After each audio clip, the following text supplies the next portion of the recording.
In this video, I will show you how to add a WhatsApp button to your Shopify store.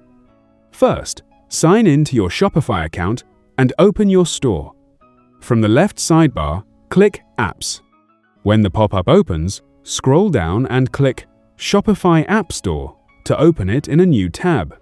In the search bar, type WhatsApp button.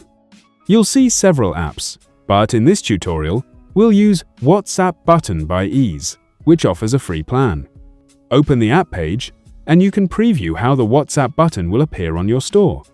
To continue, click Install.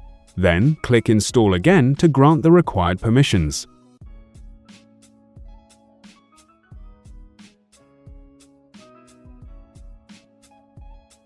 Once the app is installed, open its settings. Enter your WhatsApp phone number, including the country code, then click Save and Enable. Next, you'll be taken to the App Embed section. Turn on the WhatsApp chat button, then click Save in the top right corner. Your WhatsApp chat button is now active on your store. You can preview it right here to see how it looks. It will appear like this on both the desktop website and mobile devices. That's it! This is how you can add a WhatsApp button to your Shopify store. If you found this video helpful, subscribe to our channel.